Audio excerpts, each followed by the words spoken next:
Shalom दोस्तों, एक और नई वीडियो में आपके साथ जुड़ा हूँ। एक बहुत ही दुखद घटना हुई कश्मीर में, जहाँ पर लोगों को उसका धर्म पूछा गया और गोली मार दी गई। उसी बीच एक क्रिश्चियन आदमी था जो एक LIC में काम करता था, उसे भी गोली मार करके हत्या कर दी गई। पूरा मामला जो न्यूज़ में बताया जा रहा है मैं लगा देता हूँ, आप लोग सुने कि कैसे धर्म पूछा, कलमा पढ़ने को कहा गया और नहीं पढ़ने पर उन्हें गोली से मार दिया गया।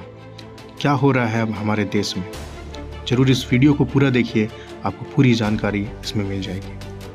और पुलवामा हमले से जुड़ी हुई जम्मू कश्मीर के पुलवामा में एनकाउंटर हुआ है। आतंकी और सुरक्षा बलों के बीच बताया जा रहा है कि एनकाउंटर जारी है। पुलवामा में सुरक्षा बलों का ये बड़ा ऑपरेशन है। दरअसल कल से ही दिन से घेराबंदी शुरू कर दी गई थी और उस घेराबंदी के बाद अब बताया जा रहा है कि आतंकियों के साथ सुरक्षा बलों का एनकाउंटर हुआ है और जवानों ने घेर लिया है कुछ आतंकियों को। जो जानकारी अभी तक मिल रही है, पुलवामा में सुरक्षा बलों ने बड़ा ऑपरेशन कल से ही शुरू किया हुआ है और तस्वीरें 3 आतंकियों की पहले ही जारी कर दी गई हैं। हो सकता है कि इनमें से भी कोई घेरे में अभी फंसा हो जिनसे एनकाउंटर चल रहा है। हो सकता है कि वही आतंकी हो जिन्होंने कल खूनी खेल खेला था सैलानियों के साथ। और न केवल चारों तरफ से घेरेबंदी की गई है, बल्कि दूसरी तरफ हेलीकॉप्टर से भी लगातार निगरानी की जा रही है। इन आतंकियों के दिल में कितनी नफरत थी, कैसे बर्बरता की, इसका खुलासा इंदौर का वो परिवार कर रहा है जिनके भाई सुशील अपने परिवार के साथ कश्मीर घूमने गए थे। सुशील से आतंकियों ने मजहब पूछा और मार दी गोली।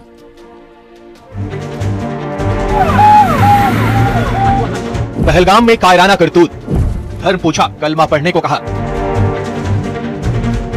मार दी गोली, LIC मैनेजर की हत्या, बेटी को भी मारी गोली।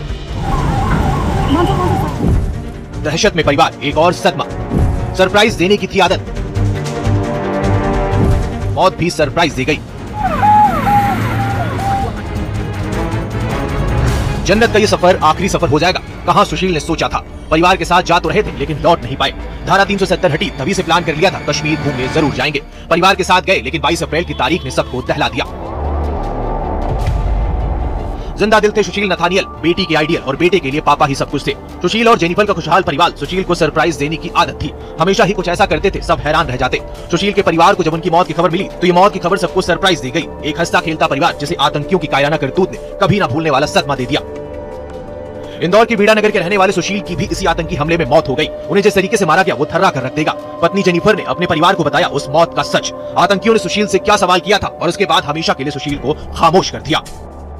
इसमें एक आतंकवादी आकर और उसको नील डाउन करवाया और पूछा धर्म आपका क्या है। तो मेरे ब्रदर ने कहा कि मैं क्रिश्चियन धर्म से हूँ और उन्होंने उसको नील डाउन करा के और बोला कि कलमा पढ़ो और गोली मार दी उन्होंने।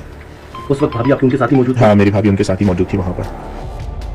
दरअसल सुशील परिवार के साथ कश्मीर घूमने गए थे, लेकिन क्या पता था ये ट्रिप परिवार के साथ उनकी आखिरी ट्रिप होगी। सुशील को आतंकियों ने गोली मारकर जान ले ली। इधर उनकी बेटी को भी गोली लगी जिसका इलाज चल रहा है। घर वालों के मुताबिक जेनिफर और बेटा ऑस्टिन की हालत ठीक है। बेटे ऑस्टिन का फोन आया मेरे पास में कि पापा को गोली लग गई और पापा की डेथ हो गई है। बाद में उनकी बेटी से भी मेरी बात होती रही तो उसको भी पैर में गोली लगी हुई है और हॉस्पिटल में उसका इलाज के लिए वो उसको ले गए थे। सुशील अलीराज स्थित LIC की सैटेलाइट शाखा में मैनेजर के पद पर पदस्थ थे। 4 दिन पहले 21 साल के बेटे ऑस्टिन, 30 साल की बेटी आकांक्षा और पत्नी जेनिफर के साथ कश्मीर गए थे। जेनिफर खातीपुरा के सरकारी स्कूल में टीचर हैं। घायल आकांक्षा सूरत में बैंक ऑफ बड़ौदा में नौकरी करती हैं। परिवार की आंखों में थे आंसू। मौत के वो आखिरी पल जब पति की जान बचाने के लिए जेनिफर गुहार लगाती रही और बच्चे बिलख रहे थे। महसूस कर सकते हैं इस दर्द को। इंदौर में मिथिलेश गुप्ता के साथ bureau report, news 18 Madhya Pradesh, Chhattisgarh.